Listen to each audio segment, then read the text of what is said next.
Ja.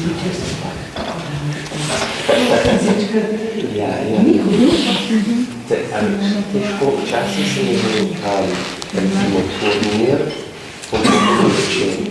In imaš vsak dan, najmanj enkrat, recimo en teden, in vsak dan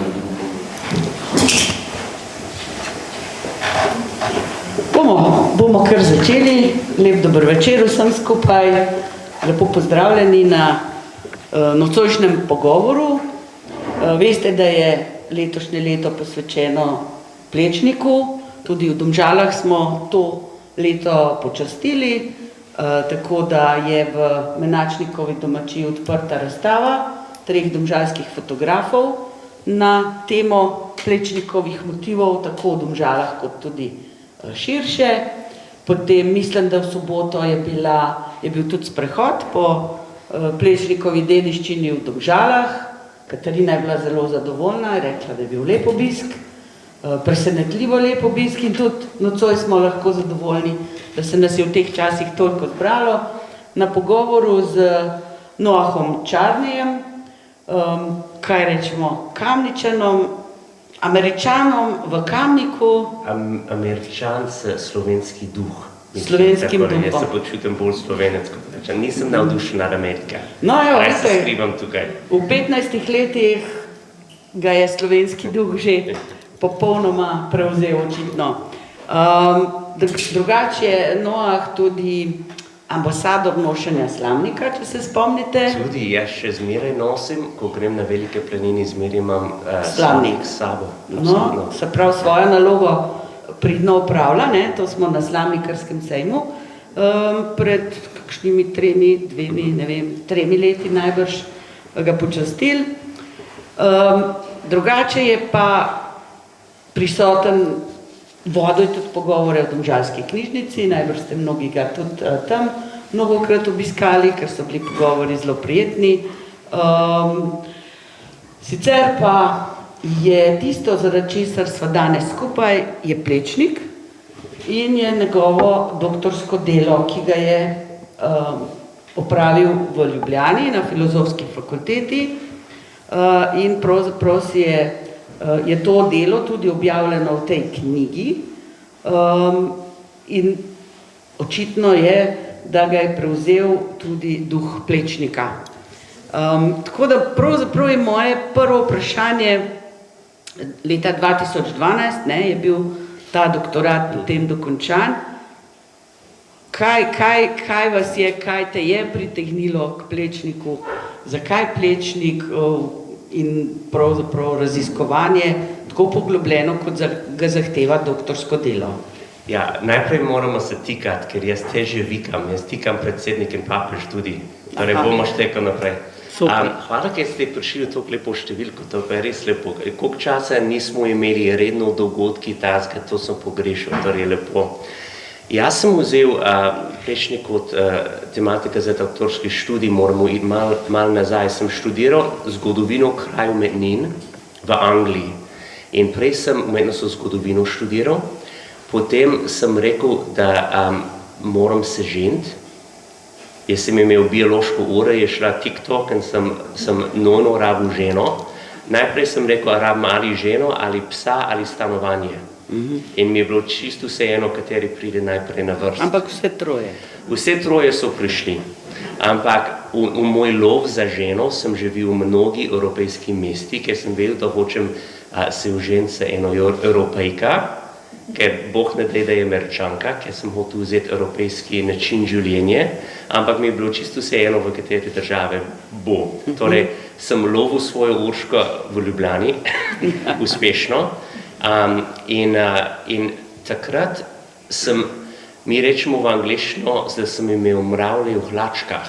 Ne vem, če se direkt se prevede, ampak jaz sem bil v Cambridgeu v Angliji za mnogi let in je majhno mesto in sem mislil, da hočem res raziskovati sveta in sem probal čim več mesti, kako bi bilo živeti tam. In mi je bilo všeč čist vsako. Ampak ko sem bil v Ljubljani, sem spoznal Peter Krečič. On je bivši direktor arhitekturni muzej v Ljubljani in eno izmed največji strokovnjak od Plečnika. In on je bil zelo prijazen, sem rekel, da sem ameriški študent, bi rad govoril o Plečnika. In ko smo imeli sestanek, on je rekel, da ima krasne ideje za doktorski študij in mogoče imam kolega v Cambridgeu, ki bi rad vzel, ker jaz sem bil že na poti za doktorski študij zgodovino krajev Mednin. In on je imel v mapah fotokopiran vse arhivski dokumenti, da on je mislil, da en doktorski študent bi potreboval za narediti ta študij. Torej sem videl takoj, da bo en krajši pot do doktorskih študij in sem moral se naučiti, kako saj brati za preživetje slovensko, ampak je bilo vse pakiran lepo in jaz sem takrat spoznal bodočo ženo, sem tudi prodal svojo prvo knjigo, edin roman, Tato Mednin, in sem imel možnost, da bom živel kot pisatelj, sem imel srečo. In vse je šlo, zveze so bile v pravi linije in sem šel tu iz Cambridgea do Univerze v Ljubljani. Krečič je bil moj mentor in sem vzel ta doktorski študij, ker sem vedel, da tudi takrat je bil sistem narejen, da več ali manj za doktorski študij si moral pisati eno knjigo, ampak nisi rabil hoditi na tečaj in nisi rabil učiti. Zdaj je sistem drugačen, ampak sem bil nostrificiran, to je beseda, da nisem vedel, da obstaja, to je habsburžanska beseda za birokracijo. In kaj to pomeni? Ena samostojna firma odloči, kje v sistem, pri kateri sem že bil v Angliji, in kaj je ekvivalent v slovenski sistem. In so rekli, da lahko skačem direkt na zadnji let študij, torej sem sam rabil ta knjigo pisati, zmazal in to je to. Torej, to je bilo to skrajši pot. Zakaj Plečnik? Jaz sem obiskoval v 2000 Ljubljana prvič in takoj sem padel zaljubljen z arhitekturo, ampak takrat nisem vedel, kdo je to naredil. Če hodiš okoli Ljubljane, bomo uporabili dostikrat nocoj besede Stimmung, to je nemška beseda, mi uporabljamo tudi, za tist vibe, ta občutek, da ima za en lokacija ali pa obdobja ali pa ljudstvo, in je en Stimmung v Ljubljani in je Plečnikov. In potem pogruntaš, da skoraj vsak zanimiv objekt in javni prostor on je dizajniral, potem razumeš, da njegov prstni tisk je res na Ljubljani več kot drugi znani arhitekti imajo v drugi mesti.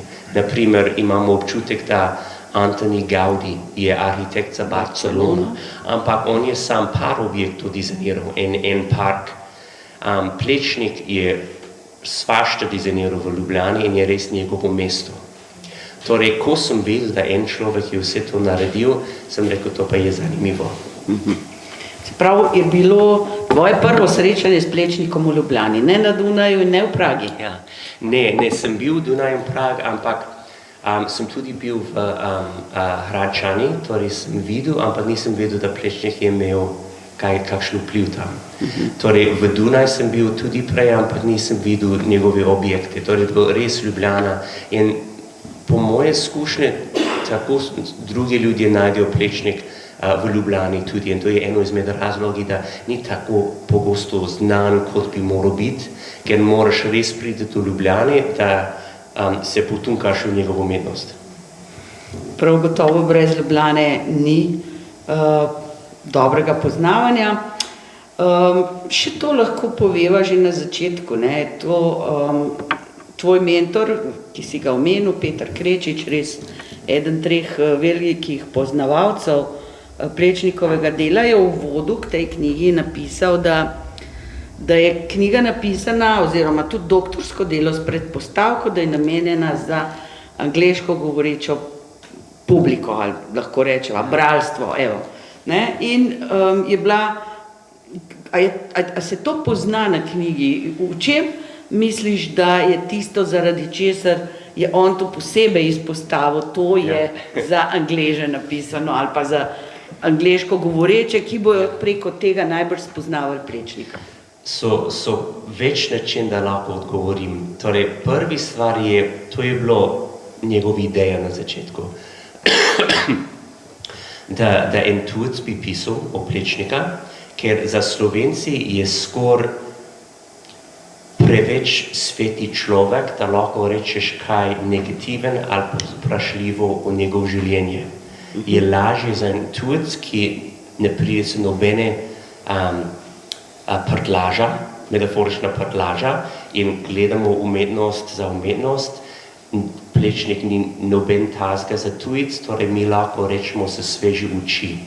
Tukaj je bilo ideja, da mogoče on bi postal svetnik in je težko reči kaj negativno, tudi ta ideja, da on je imel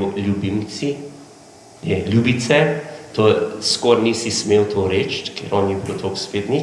Torej, tiste stvari so je lažje, če tudi vzame. Tudi moj način učenja in pisanja je narejen za mednarodno publiko in je pisan na drugačen način kot slovenske knjige. To ne pomeni, da je kaj narobe so slovenske knjige, sam stil je drugačen. In moja ideja je, vsak tekst mora biti zanimivo za brati in zabavno za brati, tudi če je strokovnjaško. In jaz sem prevečkrat slišal od študenti tukaj v Sloveniji, da so pisali nekaj in profesori so rekli, to je preveč zanimivo, sumim, da ni dost akademsko, ali pa kaj takega, to je čisto absurdno. In po pravici mnogi let, jaz sem učil privatni tečaj, sponzorji Univerze v Ljubljani in jaz učim drugi profesori, kako pišejo na bolj žmohten način. Ker mi imamo genialni profesori, ampak toliko suhoparno pisajo za popisati. Torej, to sem za mnogi let in točno vidiš na začetku so, ne vem, 60 profesori tam in na drugo srečanje so, ne vem, 20. In tisti 40 ziher vejo, da noben ne more nič naučiti, ker že vse vejo, ja. Ampak potem so zmedeni, ko ne dobijo recimo evropejske razpisi. To je pravi razlog, da univerza hoče, da naredimo tečaj za največ za ERC, to je European Research Council. Kako se reče to? Evropski raziskovalni svet. Bravo, imamo pomočnico. Imamo pomočnico Evropski raziskovalni svet. Ja, to je najboljša stvar, da profesori v Evropi lahko dobijo, je 2,5 milijon za raziskovanje. In potem univerza dobi več 100,000 in je super za vsi. Ampak zelo malokrat Slovenci profesori dobijo, ker ne morejo pisati na način, da bi potegnil sodniki. Odločevalce, ne? Ja, takole. Ideje so super, ampak kako pišemo? Torej, jaz sem hotel pisati na način, da bo drugačen kot slovenske knjige. Itak so zelo dobre slovenske knjige, ampak začnem spati hitro, ko začnem brati. In torej nekaj, da ima bolj življenje pis skozi arhitekturo, da ni preveč o arhitekturnih detaljih, da je res za znor dolgočasen, ampak pride iz strokovnjaške vidika, ampak pisan za vsak človek, da bojo spoznali Plečnik in njegovo delo, ampak na bolj preprost način. Ja, jaz lahko prav gotovo potrdim, da je to tako in da je to res knjiga, ki je napisana na zelo preprost način, ne? Sprehod skozi Plečnikovo življenje in delo in seveda sem prepričana, ne, da je za nekoga iz tujine izjemno zanimiva, ker potegne, ne? Ker je vendarle njegovo življenje zanimivo, sam to popravim, imel je samo ljubice, ne? Da ne bo iz naše sobe prišlo, da je imel ljubimce. Ne? Jaz imam težave, hvala. Sigurno so bile to samo ženske, z njimi se je dopisoval, da namo kakšne, ker je škandal nastal še tukaj. To morava popraviti, drugače pa še z nama, da naj še kaj dopolni in pomaga, če bo treba kaj z angleščine, še Neža Mežan, tako da bova videla, ne, kako bo teklo oziroma koliko bo energije. Mislim pa, da je ta način, na katerega Noa govori, tako simpatičen in tako zanimiv in Važno me razumete, da se potrudi, pa tudi če zraven pa reče za ker se res potrudi, pa nam je to pol tudi zanimivo. Zdaj, rekla sem, da res je sprehod skozi življenje in jasno začne se z Ljubljano. Mi smo tudi pripravili tukaj nekaj slik, ne bova se jim skozi nanje se ozirala, vidite, da je to recimo nuk in tako, pač neke stvari, ki je tudi v knjigi, samo toliko, da nam malo budi spomin, kje vse je, Plečnik in starši in Dunaj in tako naprej, ampak zdaj sam začetek Plečnikov zelo zanimiv, ne, na Dunaj odide tako z obrtniškimi nameni, če rečeva v narekovajih, in tudi na prvem koraku ne, je bil neuspešen, ne, ni mogel skozi sprejemne izpite na fakulteti, ker je imel enostavno premalo tega začetnega znanja, ne. In to je že prvi stik z njegovim mentorjem. Otto Wagner je videl, da ima talent. Otto Wagner, ne, Otto Wagner je bil najbolj pomembni profesor za arhitekturo v Evropi, ta obdobje vzunaj seveda posod v Evropi in je vodil Wagner šole, torej je bilo imenovan po Wagner, tista šola za arhitekturo v Dunaj. In Plečnik je hotel tam študirati in ni imel dost teoretično znanje in ni dost dober risov. Je imel tehnično znanje, ker je sodeloval s svojo družino kot mizar, bom rekel, ampak je rabil še eno leto, da bi treniral s risanje in ta teoretični del, da je prišel noter v šoli, torej je bil en let starejši od ostalih, ko je prišel. In je takoj imel največji talent v skupini, je bil res najljubši študent od Wagner od začetku. In tudi, ko je študiral, je zmagal se najboljše končni projekt, bom rekel, thesis project. Ja, kot je naš diploma. Diplomski projekt.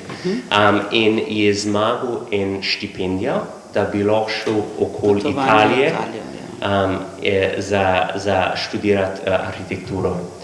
In to je bilo ključno za njegov formacijo domišljenja, ker je bilo čisto ljubljen za italijanske zgodovinsko arhitekturo.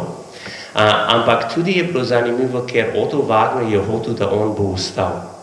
In je hotel, da bo ostal ni samo, da bo sodeloval, ker on je ostal kot pomočnik za par let, medtem da je upravil svoj prvi projekte kot profesionalni arhitekt. Ampak Wagner je tudi ga nominiral za njegov naslednik, da on bo ostal ta glavni v Wagner šole. In 3-krat je Wagner rekel, ta bo moj naslednik, priporočil, in 3-krat je Archduke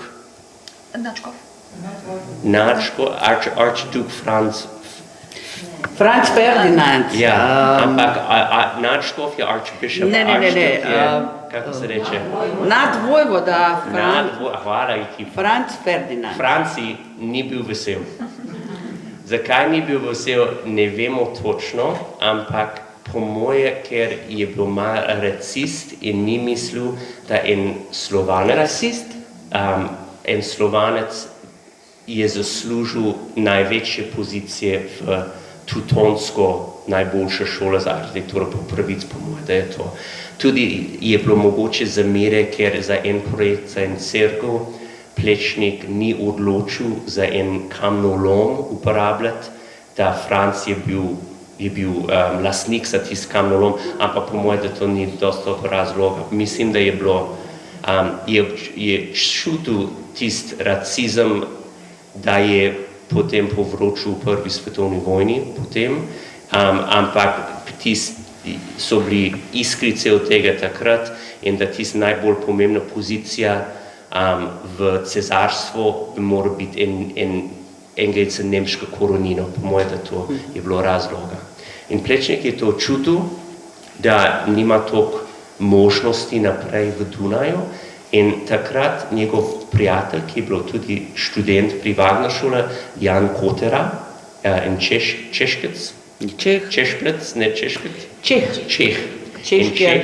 Češki arhitekt, takole, potem pa Wagner. In povabljen v Pragi. Malo se ustaviva še, preden bo Plečnik zdaj šel v Prago, odklonil na nek način tudi to, ali pa pravzaprav razmislil, da na Dunaju ne bi več ostal, ampak morava še neko to potovanje, ki si ga omenil v Italijo, mislim, da je eno tako zanimiva stvar, ne, 1898 se je odpravil, mislim, to eno leto traja, ne, to je lepa štipendija, si zamislite danes, če bi ti štipendija omogočila enoletno potepanje takole po Italiji, svega je italijanska umetnost prevzela, ampak še nekaj, ne. On je tudi na nek način bil zagovornik etruščanskega porekla Slovanov oziroma venetske te teorije, ki jo je najbrž tu tudi želel in utemeljiti in na nek način dobil osnovo za to. To se mi zdi še zanimivo, ne. Saj veste, da se večkrat še zdaj prebujajo te ideje o našem poreklu etruščanskem, venetskem, ne. Torej, morate vedeti, v Italiji je tekmovanje, kdo ima najstarejšo mesto. In je bilo to tekmovanje, da en mesto je recimo ponaredil zgodovino, Viterbo je ponaredil v srednjeveško, da so egipčanski. In en škof tam je naredil ponaredki od egipčanski umetnost in hieroglife in je dal podzemlje in je najdel, da je rekel, da Viterbo je itak najstarejši italijansko mesto, ker vsi italijansko mesto so že etruskanski, to ni zanimivo, mora biti najstarejši, to je bolj šponsko. Torej, to je obstajalo v Italiji. Je bilo eno teorijo, beneška teorija, da ta del sveta, pri kateri smo mi danes, je bilo etruskansko. Ne obstaja arheologično sledi, da potrdi, da to je bilo res, razen za trženje etruskanske stvari, da so lahko potovali mimo, ampak ni arheološki sledi, da je bilo res to etruskansko del sveta, niso bili mesti. Ampak to je bilo zanimiva teorija. Zakaj je to cool? Ker etruskanski so, kako ne rečem, razen je bolj šponsko biti etruskansko kot Slovanec. Takrat je bilo bolj plemenito. In ideja, da naši seljenci so bili slovanske pagani, je bilo manj apetitlih, kot da smo en del ta plemeništvo italijansko. Plečnik je not padel za ta ideja, po moje, da je vedel, da noben ni najdel arheološki sledi, torej je odločil, da on bo sam naredil sledi, ne arheološki, ampak je dodal mnogi etruskanski detajli v njegov arhitektura, da bo projektiral tisto štimunga, da mi imamo etruskanske korenine. Ja, zdaj, mogoče, ker si že omenil štimung, ne, morava iti morda še k temu pojmu, ne, o tem je tudi v knjigi kar veliko govora, ker pravzaprav je ta štimung, če tako rečemo, ne, beseda, zelo pomembna za njegovo arhitekturo in benem je to tudi povzetek njegovega pravzaprav vzornika v arhitekturi. Ko se je odmaknil od Wagnerja, je našel novega vzornika in pravzaprav kar neki stvari od tega povzel, pa bova potem mogoče še na kakšnem primeru rekla, zdaj najprej besedno, kaj je ta štimung, kaj je to tisto, kar bi lahko rekli v arhitekturi. Torej, štimung je super beseda. Je nemška beseda, ni prevod v angliščino, mislim, da ni prevod v slovenščino, ker mi rečemo štimung tudi. In pomeni tisti vibe, da dobiš, ko prideš v eno lokacijo, imaš občutek, da si nekam drugam, da absorbiraš lokaliteto. In Plečnik, ko je zavrnil nazaj iz Avstrije na domača Slovenija, je vedel, da je v Sloveniji, ker je čutil slovenski štimunga. In estetsko ni toliko drugačen, če gremo v Avstriji skozi mejo in v Sloveniji, ampak on je nekaj čutil. Torej, ta beseda je dobra, ker lahko rečemo, recimo, da čutimo italijanski štimung v Plečnikovo delo. In je abstraktno, je vse teoretično, ker ne gledaš, ne vem, detalji X, Y, Z in to je isto, ker to pomeni, da smo v en obdobju, je bolj abstraktno idejo. On je bil navdušen nad en starejši umetnostni zgodovinar Gottfried Semper. Semper je skoraj 100 let starejši od Plečnika, tudi ena generacija starejši od Wagnerja, ampak sta oba bila navdušena njegove teorije. Ni to pomembno teorija, razen en teorije, da Semper je imel, da je bilo pomembno, je bilo the theory of cladding. Srečno. Torej, cladding je, recimo, cladding je tisti klobuki na zid. Cladding bi bilo, recimo, tapiserija na zid, ali pa fasada na katedralo je cladding, je oblikovanje, obleka za objekt. Oblačenje, teorija oblačenja, ne, je v knjigi prevedeno. A je tako prevedeno? Okay, hvala. V knjigi slovenski je prevedeno kot teorija oblačenja. Super, najbolj. Ja, se spomnila, kako je v knjigi. Ne? Torej, glavna fora je, Semper je pisal, da kako ljudje so uporabljali objekte, ni bistveno drugačen kot naše čase v jami. Kaj smo delali? Smo dodali stvari na zid jame, da je toplejši, tapisterija. Tukaj v gradovi smo dali nekaj na zid, da je dekorativen in je toplejši in bolj udobno. Potem ideja pri secesionizem, Art Nouveau in Art Deco so vse podobne stil arhitekture v drugačne lokacije. Objekt sam ni preveč zanimivo, niso veliki detajlov, je vse v tisto oblikovanje. Torej, če imamo en škatel, lahko dodamo nekaj in vse naenkrat je dekorativen, je zanimivo. Če gledamo od Dvornika, tista hiša v Ljubljani nasproti Hotel Union. Ja, to veste, tista pisana hiša na Miklošičevi, ne? Kooperativna banka ali pa nekaj tasega originalno. Ja, banka zadružna. To je tipično od Semper oblikovan objekt sam, če bi odšlukal barve, ni preveč zanimivo. To je v redu. So rekli, da funkcionalno mora biti, potem dodaš dekoracije. To je drugačen kot v modernizem, da form follows function, kako to prevedemo. Da oblika sledi uporabnosti. Takole. Ja.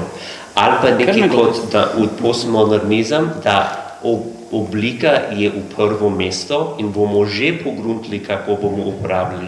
Mora biti, ne vem, v oblika spirala ali pa, ne vem, školjka in potem bomo dali noter, kaj rabimo. Torej, v tem obdobju ideje je bilo dekoracije mora biti, ampak to je nekaj, da dodaš na koncu in to je od Semper teorija. In je tudi rekel, recimo, kako smo živeli, ni bilo tako drugačno, sam so bili napredke, tehnološki napredke. Naprimer, svila je jeklo, to je bilo eno veliko gotsko, Gothic arch, gotsko art. Prosim? Šilasti loh, super, hvala gospod, šilasti loh. Glasbenik nam pomaga. Bravo, torej prej so bili rimski loki in potem niso, kot vidimo tukaj, da je v oblike okroglo, ja. In potem gotski loki je omogočil, da imamo bolj tanke zidovi in večje okne. In to je bilo en napredek. Potem jeklo je bilo še eno. Zdaj imamo titanium in računalnik, dizajn in tridimenzionalno tiskanje. To stvari so spremenili, ampak kaj mi potrebujemo kot ljudje, v hiši ni spremenil. Rabimo toplote, da ne dežuje na našo glavo, da imamo posteljo in tako naprej. Torej, ta ideja je fascinirala Plečnika in Ampak je mislil, da teorija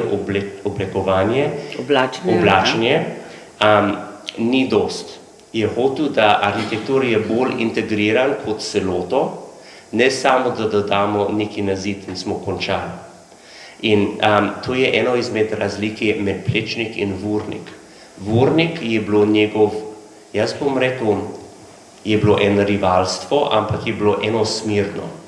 Ker Ivan Vurnik je bil drugi profesor v Ljubljani, ko je bilo univerza nastavljeno 1919, ampak ni bilo na Plečnikov nivo, daleč ne. In po moje, da on je to vedel. No, ampak je pa zanimivo, da ga je Vurnik pa povabil potem, tudi, ne? Ja, tudi. Kljub temu, da sta bila rivala, ga je vendarle pa povabil za to, da je postal potem profesor v Plečniku Ljubljani. To pa res, in Plečnik je bil dosti skromen, da on je čakal, da Max Fabiani, ta tretji bolj pomembno slovenski arhitekt, je rekel ne hvala na Ljubljani, ker je raje ostal v Gorici.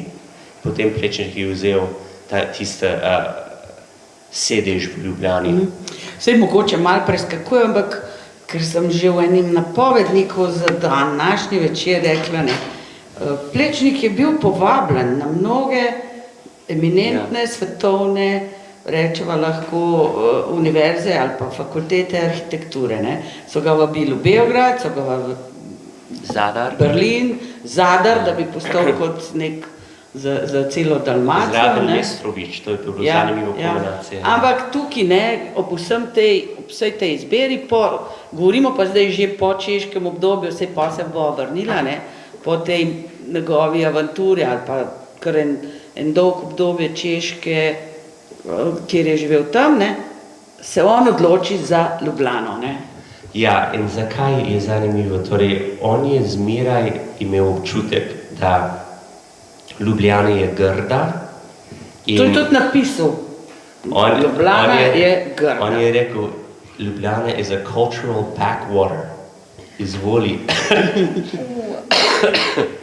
Kar povej grobo. Reč ne bi, ker ni tako zelo grdo, ampak Ljubljana je kulturno nazadnjaška, kot eno tako nazadnjaško mesto. Lepo si rekla. In lahko pozabimo, da res Ljubljana ni bilo neki juhuhu mesto takrat. Zdaj je super, ampak takrat je bilo bolj bogi, ni imel velik kulturni del, ni bilo toliko estetsko zanimivo. In on je hotel priti nazaj, ko je vedel, da je bilo potres. 1895 je bilo hud potres in 10% centra Ljubljane je bilo rušen. Slovenija je imel srečo, da v naslednjo obdobje, naslednjih 20-30 let, Plečnik je živo, je imel možnost, da en super arhitekt je vzel vodstvo za prenovo mesto in po pravic Plečnik je dobil delo kot arhitekt za skoraj vsak zanimivo pomembno objekt in prostor v Ljubljani. Tudi je naredil mestni dizajn, to smo videli na slikah. Ampak je bilo njegova ideja, da on bi prišel nazaj. Mar je bil super vesel katoličen za biti mučenik in po moje, da je prostovoljno pustil možnost za bolj zvezdniško kariero, ker je hotel priti nazaj doma in pomagati s prenavljanje njegov dom. In to je bilo proaktivno odločitev. To je začel, ko mamica je umrla, ko on je bil na potovanju v Italiji, ni vedel, kam pa bi prišel nazaj in ni bilo delo in tudi ni bilo eno hišo, v kateri lahko seli nazaj. Potem, ko je bil v Pragu, njegov brat Andrej, ki je bil župnik, je kupil, kaj je današnji Plečnikov muzej, ne? Ja, Trnovo. In ta hiša je super, to je zmagal tudi eno nagrado za arhitekturo, prenovo in če imate možnost obiskovati v Ljubljani, je res dobro. Zdaj, ko si prej rekel, ne, mislim res, nekaj lepo pisal v nekem obdobju o Ljubljani, ne, Ljubljana je grda, tudi o Slovencih je imel kar dost kritično mnenje, ne, mogoče si ga to tudi izpostavil v knjigi, ne, ni nas, videl je veliko naših negativnih, slabih lastnosti, sem tle par stvari si zapisala, da smo zelo racionalni, ne, da imamo rajši znanost kot umetnost, no, ampak tudi znanost nimamo preveč radi, moj komentar, da smo sicer po naravi plemeniti, ampak zelo trdi in zajedljivi tudi, da smo zelo čudno ljudstvo, to so kar njegove besede, polno suženjske krvi in da živimo na nerazviti zemlji in tako. Skratka, bil je relativno kritičen, ne, ampak zdaj zamislite samo to, ne, kar je rekel Noah, Ljubljano brez Tromostovja, brez Žal, brez tržnice, brez Nuka, brez vseh teh njegovih največjih projektov, je pa res najbrž bolj žalostno izgledalo vse skupaj, ne. In ta obdobje res ni bilo nič pomembno tam, brez duša, mogoče bi rekli. In potem je bilo rušen in to je bilo žalostno, ampak tudi je bilo možnost. Je bilo možnost, da nekaj na novo postaviš. In on je imel tisto idejo, in to je skoraj nadnaturalno, da on je imel ta možnost, ampak pustimo to, da on je imel idejo, da bi postavil iz Ljubljane nove Atene. To je bila fantazija. Atene je bilo zenit kulture, recimo, v njegov ideja, te najvišek kulture, da je mogoče. In on je imel možnost dizajnirati vsak javni objekt in prostor v Ljubljani, da naj bi bilo v grški polis, to je beseda, grška beseda za mesto. Torej, mi uporabljamo nekatere besede še zmeraj. Teater je bilo Križanke, Akropol je bilo Ljubljanski grad, je pomagal za prenavljanje, Nekropol je Žale, Štadion imamo in potem vidimo, in je bilo en strokovnjaški članek, en je pogruntal, da vsak pomembno lokacije v grški polis, on je dizajniral v Ljubljani. Nemogoče, da on je to planiral, ker on ni vedel, kje bo možnosti. Ampak je bilo dosti prevezan s Ivan Hribar, ki je bil legendarni župan, Matko Prelovšek, ki je bil mestni inženir, so klicali. In je delil delo in vodo je javno naročila, bi danes rekli. To, ja. Malo tako, kar bolj razumljiv in v bistvu ga je zelo favoriziral. Sva lahko poštena in se v Ljubljani sploh niso strinjali to zelo s tem. Ampak hvala Bogu, da so. In potem Francis Tele je bilo najbolj pomembno kulturni pisatelj umetnostni zgodovinar. In tisti tri ljudje so bili navdušeni nad Plečnika, so vedeli, da on je genij in imajo srečo, da on je sposoben to narediti in so zrihtali, da on bo dobil tiste projekte. In je dobro, da so, ker on je bil daleč najboljše možne opcije, verjetno, da drugi arhitekti niso bili toliko veseli, ampak vpliv na Ljubljani je bilo dobro. Prvi projekt, cerkev svetega Frančiška Asiškega, je bil šok, pravzaprav ni bilo nobenega velikega navdušenja. Ni bilo zgleda, kot ljudje so pričakovali. Podnaslov za ta knjiga je Modernističnega mistik. In zakaj to? On je živel v obdobje modernizem, ampak on je bil čist unikaten. In katolični misticizem je bilo zanimivo za Plečnika in tudi zgodovino umetnostjo. In on je uporabljal detajlov v svojo umetnost, da ni imel nič s modernizem. Modernizem je bil bolj za minimalistične stvari. Tudi secesionizem je minimalistično arhitektur, potem so dodali dekoracije potem. Ampak on je imel, če lahko gremo, če bomo... Jaz sem te hotela vse tole vprašati, vendarle za tale objekt. Ja, ti kar. To je nerealiziran objekt, ne, tale. Hotela sem to. vprašati, to je pa ena stvar, ki pa v Ljubljani ni bila realizirana, ne. Poznate to katedralo Svobode ali pa nek parlament so nekaj časa razmišljali, da bi to lahko bil, ne.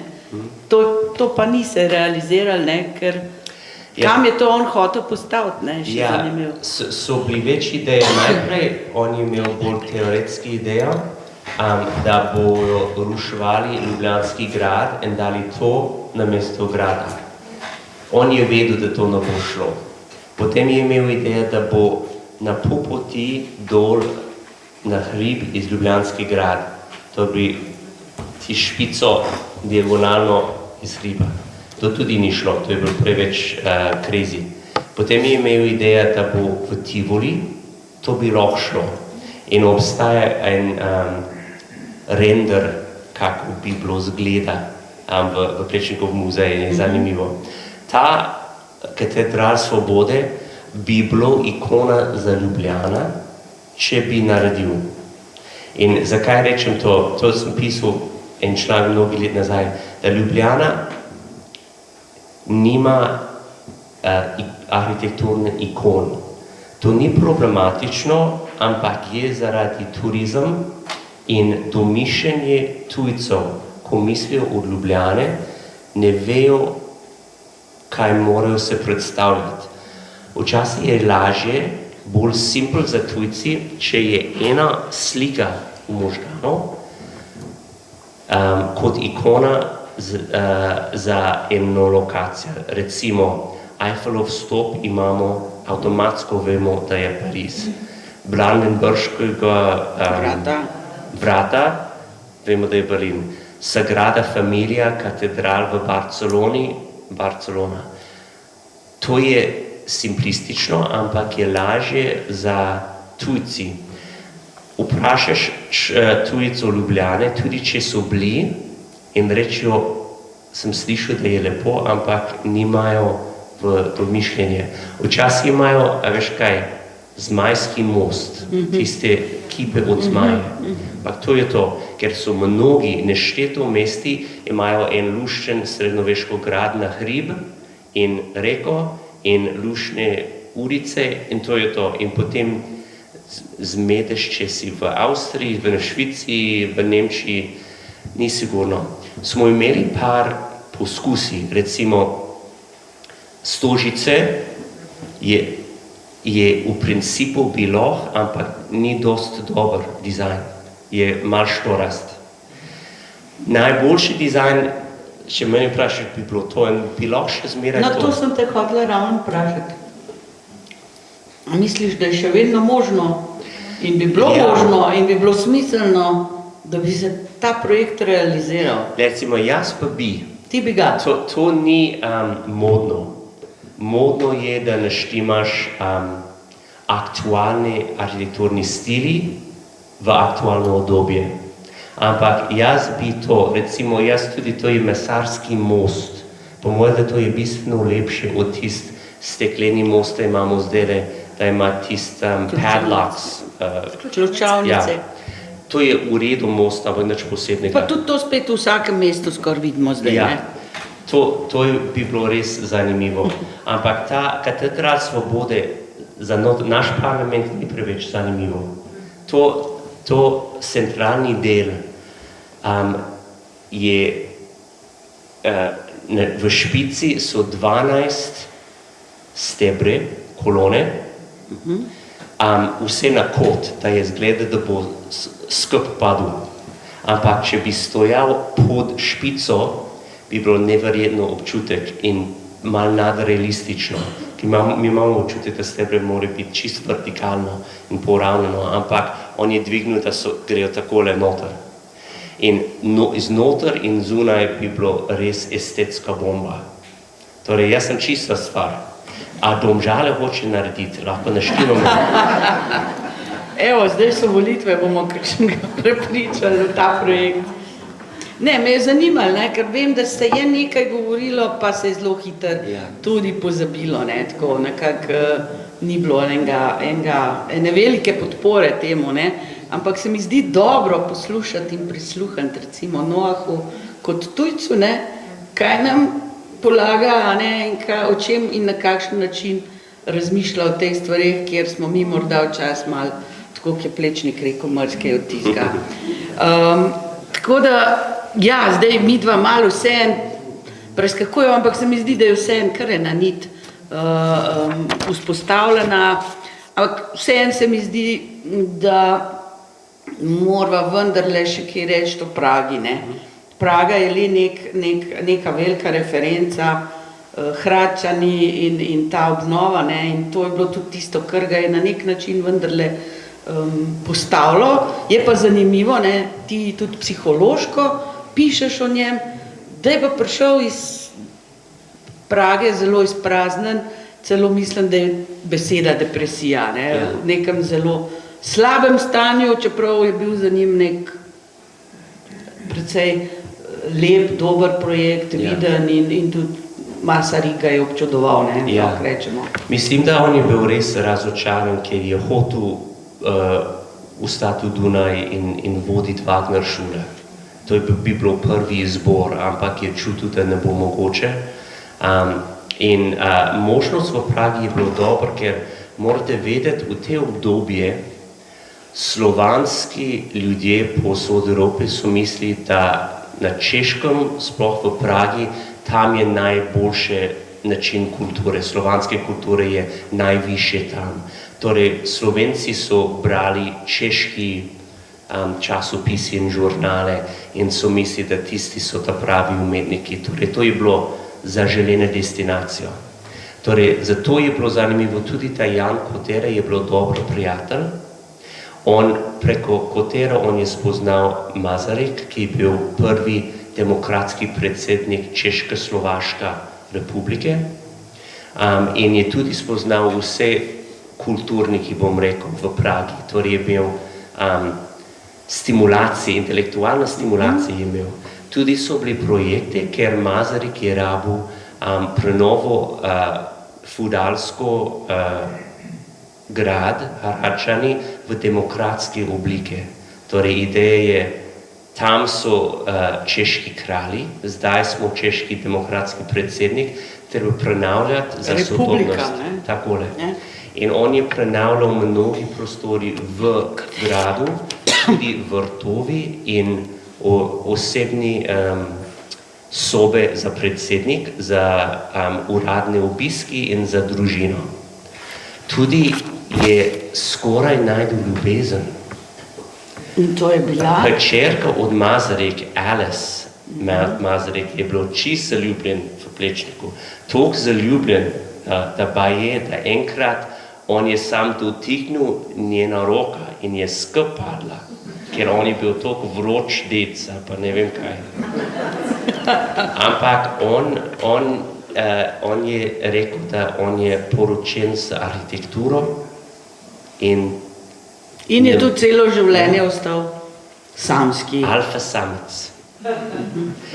Je imel par punc, bomo rekli, ampak ni hotel se poročiti. Si ti preberal kaj to korespondenco? S Emilijo Fonova. Je lušten, ne vem, je zanimivo. Po moje, da on je hotel svoje svobode in to je bilo to, ni hotel navadno življenje. Ne vem, koliko je bil pomembno, da je bilo toliko zelo verno, če to je bilo kaj od tega. Ne vem, koliko so bili fizične aktivne, če rečem to pa ne vem. Ampak, so bili punce in mislim, da to je tudi v redu.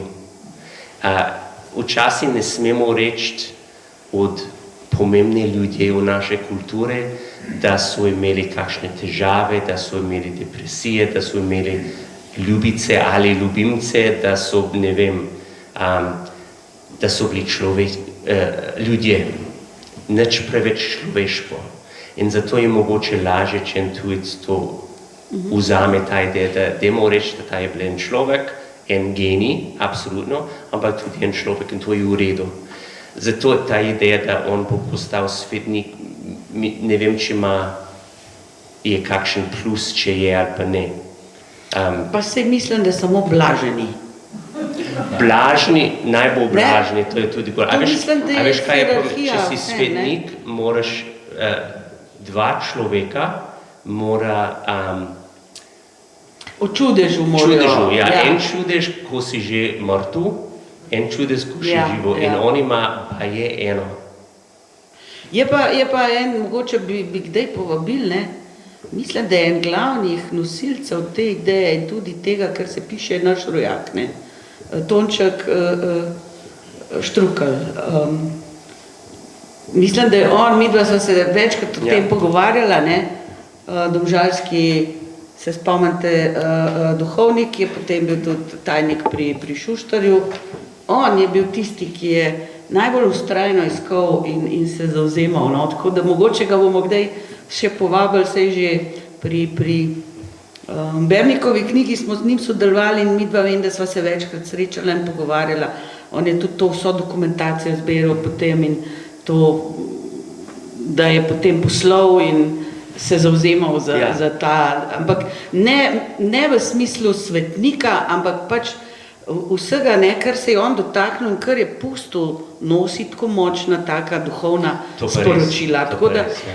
Tako sem jaz tudi njega razumela, zato sem prej popravila proti bolj to, da vse, kar si zapustil, je tako na nek način, ima energijo, neko nadzemeljsko. Absolutno, da to pa se strinjam. In tudi, če poznaš umetnostno zgodovino, sploh katoličnem smislu, on je 1A kategorija.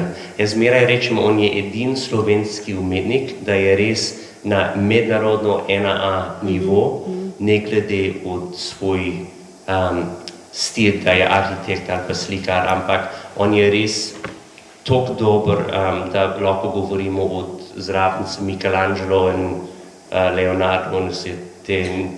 Ampak zdaj, ko si to omenil, to njegovo mednarodno pomembnost, uveljavitev, to ni bilo tako samoumevno. In to se je zgodilo zelo pozno, Plečnik je pravzaprav Evropo prodrl 60-ih, 70-ih. 1986, če smo razstavo, razstavo v Parizu. V Parizu, ne? Ja, to je zanimivo. Navdušenci arhitekture se poznajo. Ampak, bom rekel, navadni ljudje, ki zanimajo arhitekturo, ampak ne poznajo to globoko, ne. In skoraj vsak človek, ki pride v Ljubljani, postane navdušen na Plečnikova arhitektura, ampak je presenečenje, ker niso nič pričakovali, niso slišali te njegove ime. To je mogoče paralelno, če poznate polumetniški filmi, en ruski režiser Andrej Tarkovski je za vsak študent zgodovino filma smetano, ampak noben navaden človek ni slišal. Torej, Plečnik je kot skriti dragulj, ampak je bilo manj skriti v 86. Zakaj? V Centre Pompidou v Parizu je bilo razstavo od Plečnika in Krečič je pomagal to furati. In od takrat naprej je odprl mednarodno zanimanje, ker je bilo čisto presenetljivo, ker drugače ti bi moral proaktivno iskati, obiskovati Ljubljana, Dunaj, Praga in mogoče par druge lokacije, da bi sploh srečal Plečnikovo delo, ker on ni bil del en velik val ali pa skupine, šole, da je bilo ta glavna, najbolj znan modernistična movement, In ni delal v London, Pariz, New York, tiste te glavne meste za arhitekturo, ampak to je bilo za nalož. In eno izmed mojih idej je, da on je sam sebi govoril in je odločil, da bo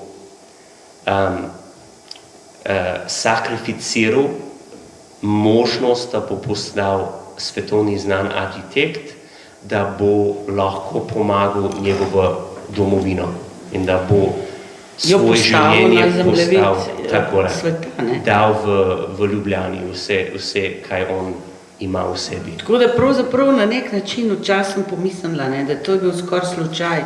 Če ne bi bilo te razstave, bi najbrž ne prišli do tega, da bi bil znan.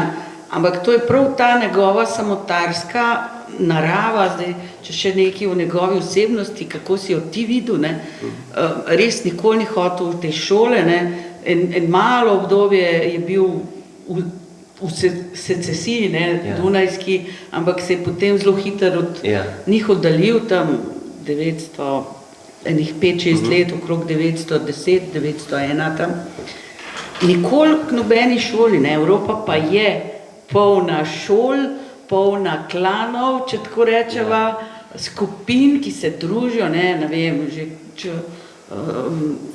so znani pač te šole, Kako ti vidiš njega, predvsem tudi osebnostno, on se sploh s tem ni niti obremenjeval, da bi šel in želel komu pripadati. Ja, on je bil čisto unikaten, to je plus in minus. Plus je, da če je unikaten genij, on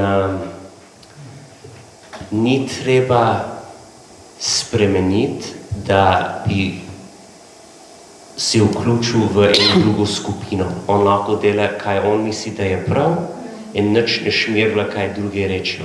In pravila. Ja, minus je, da si manj upozarjan, ker je lažje, če sodeluje se eno skupino, ali pa en val, ali pa poseben stil.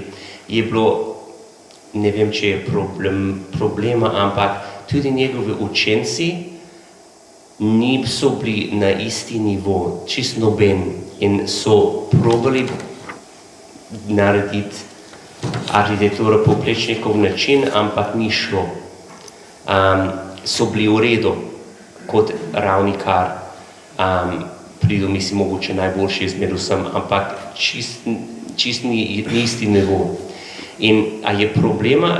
Ni, ampak potem si manj upozarjen. In ponavadi arhitekti imajo svoji učenci in sledilci in njegov stil gre naprej skozi delo njegovi učenci.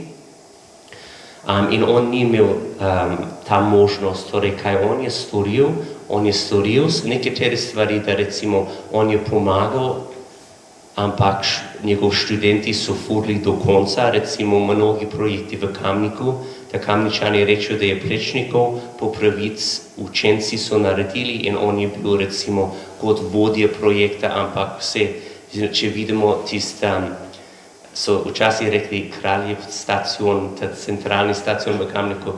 Železniška postaja, se vidi takoj, da ni Plečnikov, ker ni preveč dober, je kar dolgočasno. In en izmed njegovi učenci je to dizajniral, on je bil kot supervisor.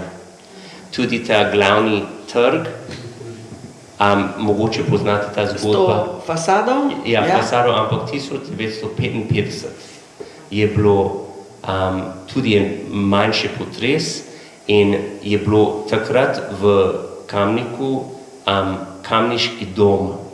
Kamniški dom je bilo najbolj zanimiva arhitekturna stvar v Kamniku, je bilo kot velik dvor in je vodil cerkev in je bilo čist v centralni glavni trg.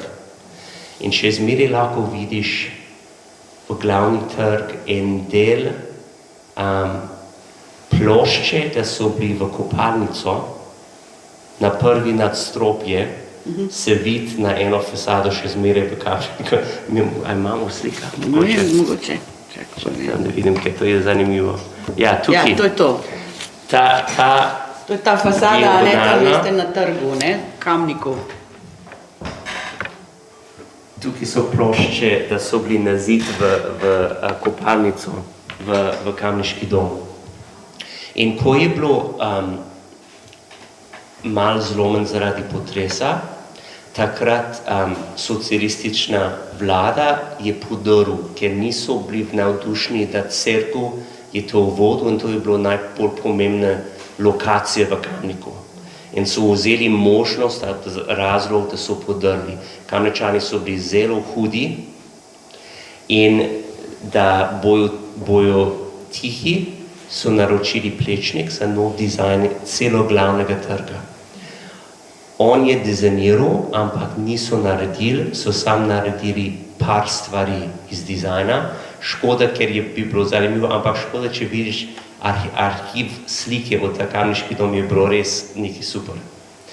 In en stvar, da je dizajniral se njegov učenec, je tista fasada. In to je klasična theory of cladding, Teorija oblačenja. Oblačenja, ja. Ne spomnim. Teorija oblačenja, Torej, ja. če vidiš to, po oblika objekt ni preveč zanimivo.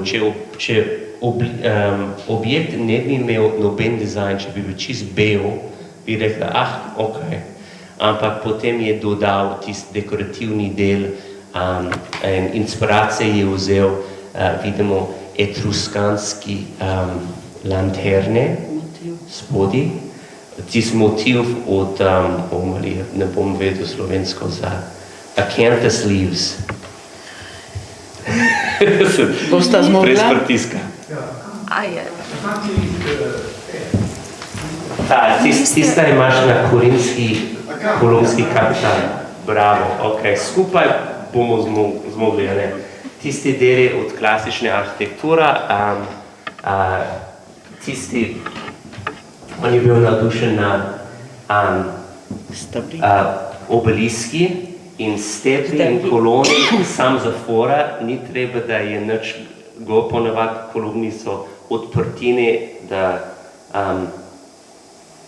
recimo tukaj, da je en drug nadstropje, on je sam zafora dal tiste kolone, ki so bile lepe, recimo, in tiste so Plečnikove detalje, da vidimo. Torej, on je to dodal, ampak potem glavni trg v Kamnik ni nič posebnega, ker manjka ta centralna ideja, so sam par deli vzeli. Ampak to govorijo, da je Plečnikov, ampak po pravici njegov učenci in so bili kot odmevi od Plečnikova kvaliteta, kaj ne rečem.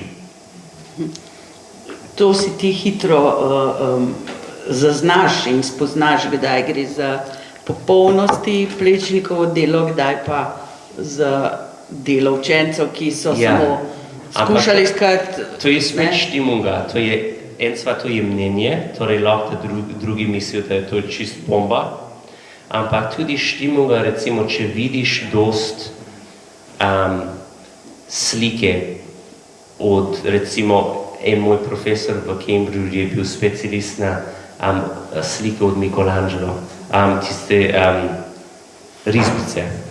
In on je ves počitnice je potoval okoli arhivi in je pogledal risbice in potem je dobil kakšen vibe in je videl en Michelangelo original in ta je prodal za 13 milijon funtov. Ta je najdel in je bil v ene srambi nikam. In dobiš ta vibe, če dost poznaš in umetnik. Občutek, ja. Ampak tudi je mnenje, lahko da drugi mislijo, da to je super in naj mislijo. Mogoče, kjer je pa tvoje najljubše delo? Dobro, da si vprašala, te pokažem. To je tudi čist raven, to je v Kamniku, to je Sveti grob. To je v frančiškanski cerkev v Kamniku in je ena mala sobica in lahko sediš noter in čist majčka, ampak je toliko sofisticiran in je A do Ž od katoličen misticizem v enem prostori in mi je toliko dobro, kaj ne vem kaj.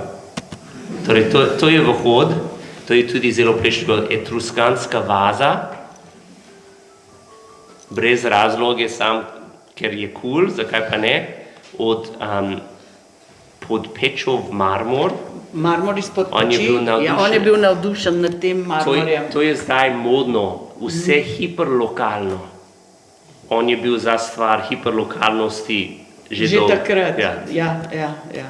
Tukaj je sveti grob in on je dizajniral čisto vse. Mi imamo asociacije s arhitekti, da naredijo recimo notranji dizajn in fasade, ampak nekateri arhitekti so bili toliko zaljubljeni v svoje delo, da so dizajnirali vse, kar je mogoče. Eno izmed tistih je Frank Lloyd Wright, ameriški arhitekt, čisto vsak stvar, in govorim čisto vsak stvar, tudi, ne vem, prtlažo za na mizo je dizajniral, da hišo je en celoten, spet bom rekel nemško besede, Gesamtkunstwerk. To je beseda, nimamo prevod v angleščino, celotna umetnost iz več medij, torej so kipi, slikanje, dekorativni umetnost, pohištvo, arhitekturo, vse je en ideja iz en umetnik. In torej on je dizajniral čisto vse v ta prostora. In vse je prevezati s idejo od zakaj Kristus je umrl, za reševati ljudje in recimo ta simbolično je sveti grob, to je Podpeč marmor, to je tabernakulo, to reče to, tabernakel. Po pozadi je obdobje sonce, ker je sonce, ko sonce je izidlo na tretji dan, so odprli njegov grob in videli, da noben ni noter. Potem imamo dekorativni deli, a na desni strani vidiš kot trnasta korona, se reče to? Ja, trnje, ja, okay. To je tam. Piše dopolnjenju Kristusovo zadnje besede. Potem na vrh, ne vem, če se vidi, so eukaristične grozdje in listi od grozdje za Jezusov kri. Potem, če gremo v drugi smer, ne vem, če imam slike, ja, ta pot vodi od sonček, simbolično sonče in tabernakel, na strop in vidimo simbolike od Jezusov kri, tiste grozdje in listje, grejo dol križanje in to je najdel, to je bilo že v cerkvu, to je od baročne obdobje, kip od Kristusa, ampak on je na novo naredil križ za zadnji in potem tiste luči so za naložbo oblike čelade v prvi svetovni vojni. Da ima ta, in spet ta je ta vibe, ta štimung, niso čeladi, niso točno zgled kot čeladi, ampak imajo vibe od čeladi. In to je nekaj tudi, da je pomembno zavedati. Recimo, v ZDA v 18. stoletje prvi arhitekti v ZDA niso bili trenirani kot arhitekti, so bili kmeti, inženirji, političari, kot Thomas Jefferson. In kako so naredili svoj dizajn, naprimer za Belo hišo, da Independence Hall v Philadelphia, Monticello, to je hišo Thomas Jeffersona, so uporabili edin priročnik za arhitekti, da je preživel od stare čase, stare rimske čase, od je Vitruvio, okay.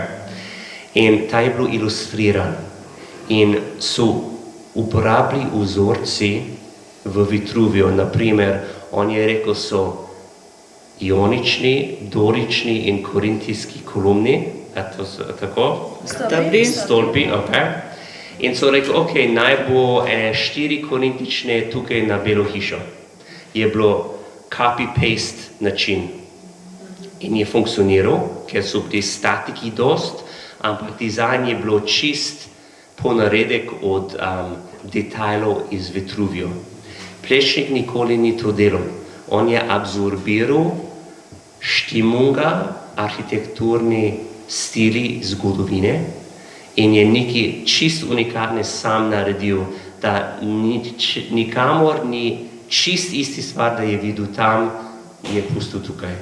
Zmeraj je interpretiral in je bilo njegov. In to pa cenim, ker to pa zelo težko narediti. Sploh, če lahko bereš, odkot je dobil idejo. To pomeni nivo genialnostno, da redko kdaj najdemo. Torej, če imate možnost hoditi po Kamniku, ni tako daleč, da to je za obiskovati. Kdo še ni videl, evo, dobra ideja, ne? Imate še vi kakšna vprašanja? Siguren se. Izvolite. Fascinantno se mi zdi to podatkov. Kje ste dobili vse te podatke? Pa jih združilo neko lepo zgodbo, da mi imamo nek začetek, To je super vprašanje. Kako bi rekel, to je moje glavno delo. Nima veze, če pišem knjige ali pa vodim eno televizijsko oddajo ali pa učim en tečaj, da čim več berem in iz tega potegnem tiste deli, da so najbolj zanimivi in potem naredim aranžma, da ima smisel in da upam, da je zanimivo. In to, kako točno moraš ful brati in videti, kako drugi so naredili, ampak dam en primer, da zmeraj iščem ta najbolj zanimiv začetek. Jaz sam velikokrat pomagam slovenski pisatelji s anglofonski edicijo knjige in enem izmed tistih je bil Jože Pirjevec, ki je pisal en orjaško življenjepis od Tituta. 700 strani, več kot 3000 citacije. In on je začel na zelo slovenski način. On je začel, Tito je bil rojen, bla, bla, bla, bla, bla, in je končal, ko je umrl. To je čisto v redu. Ampak to ni ta anglofonski popularni način in knjigo lahko da je čist isto strokovnjaško, ampak fora je, da veš, da koga bo bral in hočeš, da ta človek uživa. In hoče začeti brati in noče končati, ker je to zanimivo. In iz tist celo šmoren, da je imel, sem videl na strani 315, in če kihnaš, ne bi lahko spregledal, da on je najdel zanimivi dokaz, da Tito je ubil Stalina, da en jugoslovanski morilec, oziroma morilec je bilo Berija, eno izmed kolegi od Stalina, ampak da Tito ga je poslal. In jaz sem to pa je najzanimivo stvar v celo knjigo. In je najdel, da Stalin, ko je umrl, na njegov listek, na njegov pisalno mizo, pismo od Tituta, in Tito je rekel, vem, da si mi probal ubiti 22krat, tudi na zanimiv način, on je poslal en darilni škatel, glasbeni škatel, ko je odprl, nerve gas je prišel ven. Žučni plen. Žučni plen je kot od James Bond filmov. In Tito je rekel, jaz bom poslal samo enega. Enkrat. In ta je bilo na njegov pisalno mizo, ko so najdel njegov trup, pa je, da je imel kap, ampak obstaja en strup, da ne se najde sledi v trupu in povroča kap in si isti strup Stalin je ubil Lenina. Torej, jaz sem rekel, to pa je najbolj zanimivo stvari v celo knjigo. Torej, to je svetovna novica, ne? Ja, to je bila svetovna novica, ja. To smo ven potegnili in smo dali na začetku in ko to bereš, potem not padaš. Potem lahko trpiš za 500 strani od, ne vem, limonada za odra v Beograd, ne vem kaj. To treba narediti in bom rekel takole, mlajši, kot jaz nisem toliko mlad, ampak recimo manj kot 60 let stari profesori in slovenci pisatelji čisto razumejo ta taktika, nekateri starejši profesori nočejo slišati in to je tudi v redu. Ampak to res se da najti zanimiv način povedati, čisto vse. Sam moraš se predstavljati kot bralec in zelo pomembno je, ti zmagaš, če bralec se počuti pameten. In če bralec se počuti bolj pameten, ko so končali tvojo knjigo, si zmagal. Za anglofonske bralci, če berijo nekaj, da ne razumejo, ne bojo nikoli mislili, da so glupi. Bojo mislili, da pisatelj je toliko bedak, da ne zna povedati na jasen način. To je samobrambni mehanizem, ker lahko so glupi. Ampak to morate vedeti. In dostikrat slišim od slovenskih pisatelji, da hočejo komplicirati, ker drugače bralci ne bojo vzeli kot intelektualno. In to je čist brez veze. To je toliko idiotsko, da ne moram povedati. Takrat, da anglofonec nekaj najde, da je kompliciran, sovražijo pisatelj ali pa profesor. Mislijo, da ali ta človek ne razume material dosta lahko na jasen način povedali, ali pa je toliko slab pisatelj, da ne zna povedati. Ampak nikoli ne bo misliti, da so preveč glupi. Torej, to učim, če vzamejo pa super, če ne tudi super, meni vse. Ja, jaz mislim, tole je dober nasvet zdaj za vse tiste med vami, ki ste pisatelji, tiste, ki ste predavatelji, tiste, ki ste tudi kdaj govorite. Mislim, da je to tudi za mnoge govornike zelo pomembno. In tle smo Slovenci seveda veliko preveč dolgočasni. In ne znamo začeti za neko anekdoto in tako. Ni, da smo dolgočasni, ampak jaz slišim prevečkrat, da ljudje berijo nekaj in se počutijo slabi, ker niso razumeli. In jaz rečem, to ni tvoj krivda. Kriv je pisatelj, ki ni znal na dost enostaven način povedati.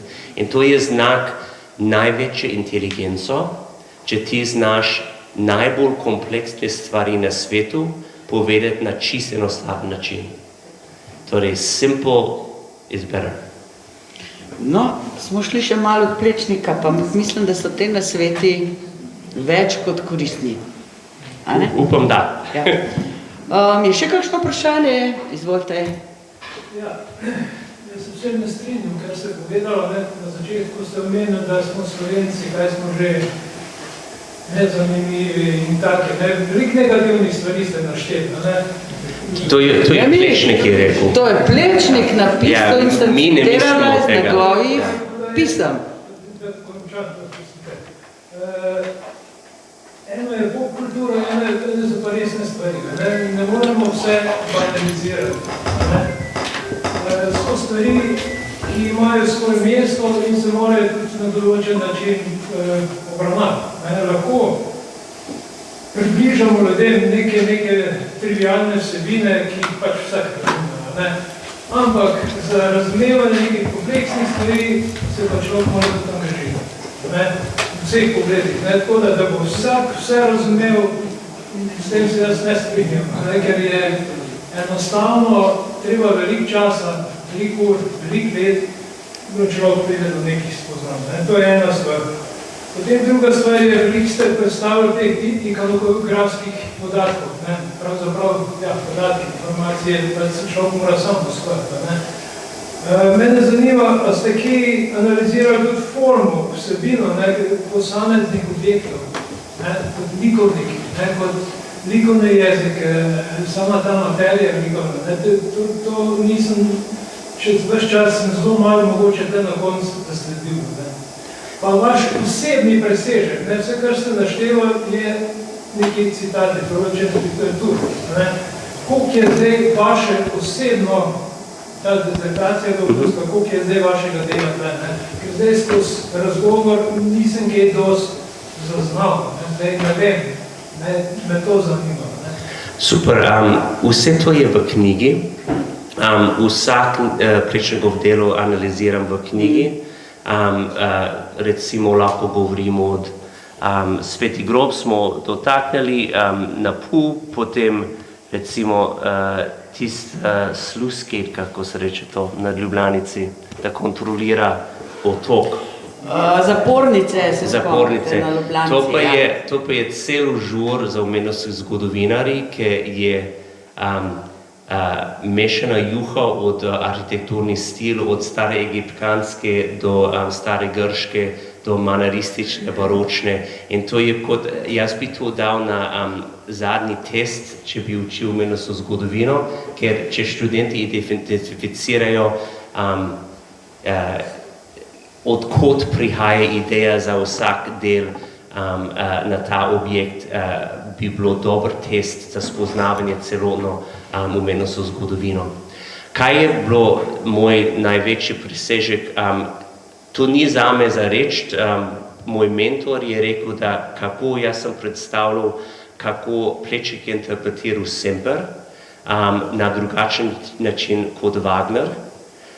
To je bilo bolj teoretično in zame ni zanimivo, ampak baje, da je bilo uporabno. In da sem celotno Plečnikovo življenje povedal skozi njegovo delo, da nisem fokusiral sam na arhitekturni izmi in sam na detajlov, ampak sem povedal, je več ali manj življenje pis skozi arhitekturo. Tista analiza objektov je vse not v knjigi, ampak to po moje, da je najmanj zanimivo vsaj zame. Jaz sem hotel spoznati Plečnik kot oseba in disertacija je bilo vprašanje, zakaj je Plečnik odločil njegov življenjski pot. Zakaj je odločil, da bo šel v Pragi, zakaj je odločil, da bo prišel nazaj v Ljubljani. In to je lažje, če en tujec to interpretiral, ker če Slovenci to rečejo, itak je hotel priti domov, to mogoče je manj objektivno. Torej, jaz nisem imel noben kon v dirkah in sem lahko čisto objektivno gledati stvari in baje, da to je bilo najbolj zanimivo za tiste bralce, ki so že poznali vse, da je pisano Plečnika. Ja, tudi mi v pogovoru moram reči, da ne samo toliko, da morava midva o vseh stvareh. Jaz sem mogoče malo na svoj način tudi prebrala knjigo in si zamislila današnji pogovor. Tako da se pravzaprav nisem šla in sva se že prej pogovarjala, ne toliko te arhitektonske detajle in v to, ampak se mi je zdelo, da izlušča ta način, kako Plečnika doživlja Noah kot neslovenec, se mi je zdelo, da je to tisto, kar bi bilo lahko danes zanimivo za nas, in pa še kakšni detajli iz pač tega raziskave njegovega življenja in tam, zato smo govorili tudi o tej njegovi venetski teoriji in podobnih stvareh, kjer je mogoče malo manj znano. Tudi, če vas zanima bolj, sem vodil eno oddajo za RTV od Plečnika in se da gledati na MMC, mislim, da to je arhiv, in tam smo obiskovali skupaj in jaz kot voditelj sem pokazal recimo arhitekturni detalje, da mogoče bolj zanimivo za vas, za analiza detajlov v živo, ker je lažje, če pokažemo nekaj, kot da govorimo abstraktno. Izvoli, Tomaž. Mislim, jaz bi pa pohvalil, ker me je izredno fasciniralo to njegov pristop, ker se mi zdi tisto, s čim govoril. Da je pravzaprav on čustveno, religiozno občutenje skozi Plečnika začutil. In to je pomembno sporočilo, ki ga nam je avtor dal. Hvala.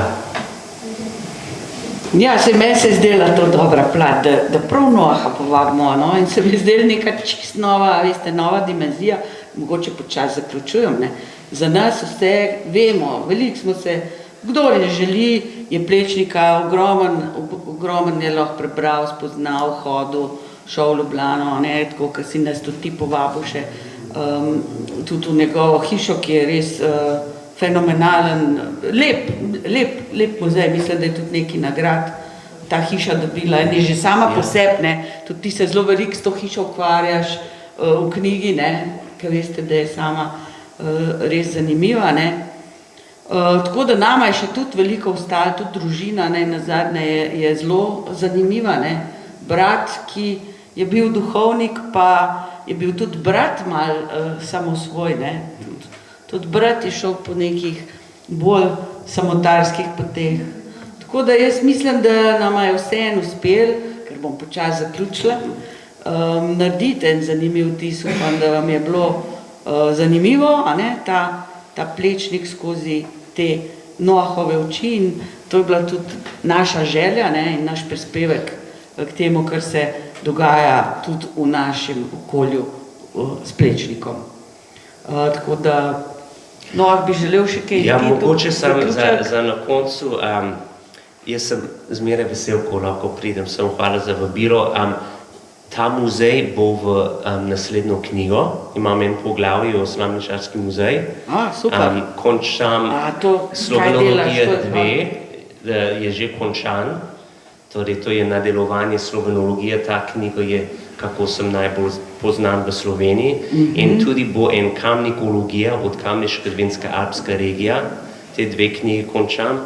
In žal nimam ekstra tiste Plečnikove knjige, ker to je bilo že zdavnaj razprodane, ne vem, če bojo več tiskali, ampak imam eno novo knjigo in imam par kopij, da lahko prodam, če želite. To sem pisal s kolega Miha Macini, ilustriral je Domžalčan Ivan Mitrevski, on je rojen v Domžale. Rojen v Domžalah, zdaj živi v Kamniku, a veste, to je ta krasen ilustrator. In skrivno zgodovino Slovenije, torej je mal šaljive zgodovino Slovenije skozi naše oči. Bajeda je smešno, sva pisala v angleščino, Miha je prevedel in jaz komaj razumem svoje besede v slovensko, ampak so rekli, da je smešno, ne vem. Ampak hvala res, res hvala, ker ste prišli v teko lepo številko, to je zelo lepo. Hvala vam na obisk, ne? Tako da, Noah vas je povabil, če še kdo želi še kaj več zvedeti skozi njegove oči v slovenski zgodovini. Se bomo dobili tudi decembra na srečanjih, ampak še ne vemo čisto točno, katera bo vsebina. Upam, da ne boste preveč v praznikih, boste našli čas. Hvala lepa in lahko noč.